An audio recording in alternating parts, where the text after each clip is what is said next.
Good morning, students. Yesterday we have discussed about chapter 4, that is human body, of class 7th biology.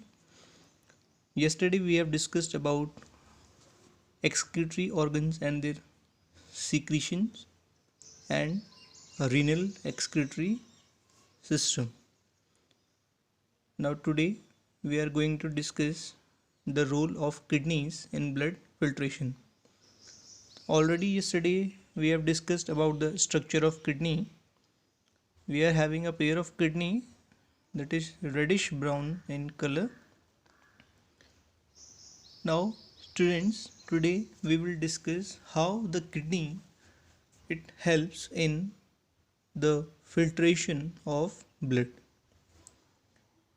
Now each kidney is made up of excretory units which are known as nephrons.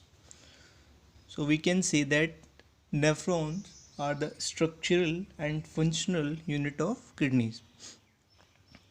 So this nephron is basically involved in filtering out of blood. Approximately 1 million nephrons they are present in each kidney. Now students, the nephron it consists of two parts. One is the Malpighian tubule and the other is renal tubule.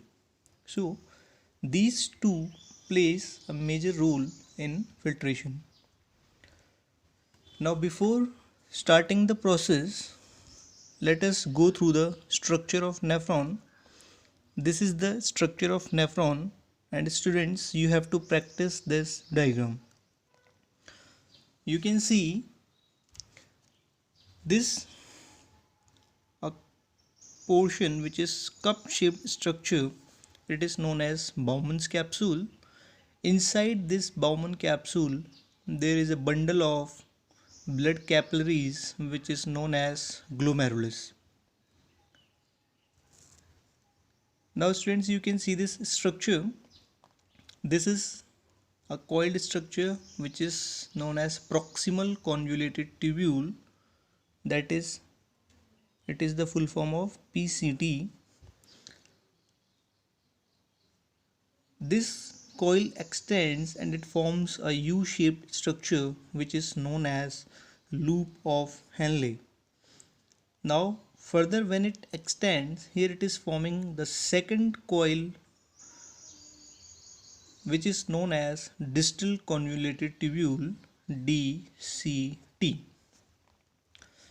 and finally it enters into the collecting tube. Now students, this is the structure of nephron. Now what is the process of filtration? Now what happens, this Malpighian tubule it comprises of a cup shaped structure. Already I have told you this is Bowman's capsule at the end of nephron. Now this Bowman capsule it is containing this blood capillaries which is known as glomerulus. Now what happens, this renal artery, that is afferent arteriole, it is bringing the excessive water and waste of blood into this glomerulus, and here it is filtered, which is after filtering known as glomerular filtrate, and it passes to next stage. Now the filtered substance, now it is transferred into the Bowman's capsule. Now students, you can see this is the glomerulus.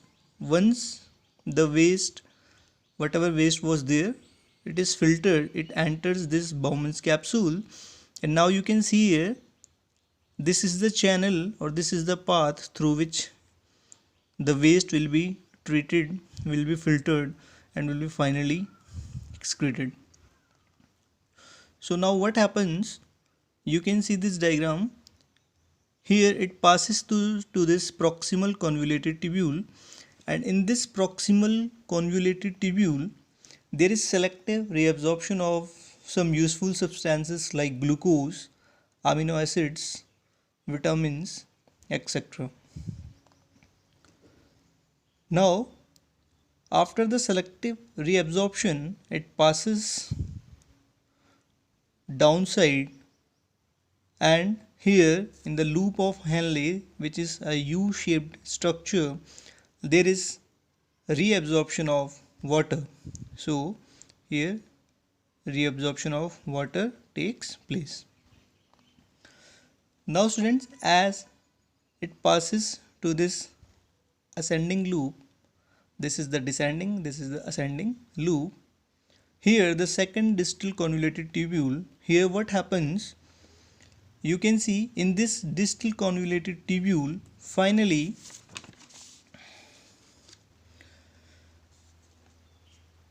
selective reabsorption of useful salt is done there, and excretion of urea and waste salts is also done. So finally it is removed and it is passed on to the collecting duct. Now students, again step by step I will tell you here. Glomerular filtrate passes into convoluted tubule, that is first convoluted tubule, that is proximal convoluted tubule. In that PCT, useful components such as glucose, amino acids, calcium, vitamins are absorbed. Now, as the substance passes into the loop of Henle, there is reabsorption of water. So, water is reabsorbed. Now, finally, in the second coiled part of tubule, that is DCT, already I have told you, this one, DCT, here selective reabsorption of useful salts is done, and finally the excretion of waste and urea is also done there. So this is the functioning of the kidney. So nephron plays the major role in filtration of the blood. So students, different steps are involved in the filtration of blood by kidney. Now students, we are going to discuss some common disorders of urinary system. So you have observed also, and you have heard, you have seen some of your family members may be suffering from that kidney stones, or maybe some suffering from some other urinary infections. Students, see, the urinary system, whenever it is disturbed, it gives some signals or some symptoms by which we can identify that our urinary system is suffering from some disorders. Now, whenever our pancreas, they do not function properly, what it creates excess of salts in the excess of sugar in the blood. Now students, kidneys, if they will not function properly, so there are chances of accumulation of different toxic materials within the kidneys, and it will cause a great damage to kidney. Now the two disorders which we are going to discuss here are, first is UTI, that is urinary tract infection. So students, what is UTI? It is actually infection in any part of the urinary system is known as urinary tract infection. Now how it is caused? If by chance or by somehow the bacteria enters into the urinary system, it causes infection there. Now what are its effects? It causes frequent urge to urinate, means you will feel to urinate at a regular interval. Continuously you will feel to urinate, and there will be a burning sensation in the urinary tract. Burning sensation means jalan hona. Now students, how it can be cured? It can be cured with antibiotics. So we can cure it with antibiotics. These antibiotics will give some relief to us. Second disorder which we are going to discuss is kidney stones. So kidney stones, basically you have heard about it. Whenever there is more amount of uric acid, calcium phosphate and calcium oxalate in the blood, or it accumulates and it forms crystals. So these crystals, what they form stones, and these stones they causes severe pain in the kidneys.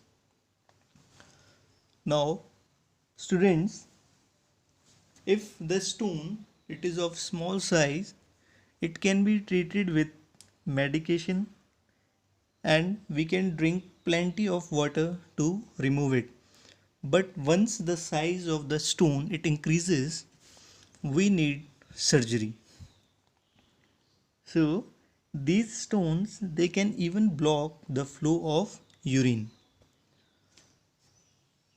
So students, to keep our kidneys healthy, we have to drink plenty of water and we have to keep the system of our body well and healthy. So in the next lecture we are going to discuss about nervous system. For today we are going to discuss this much only, and your homework is you have to practice the diagram of structure of nephron. Thank you.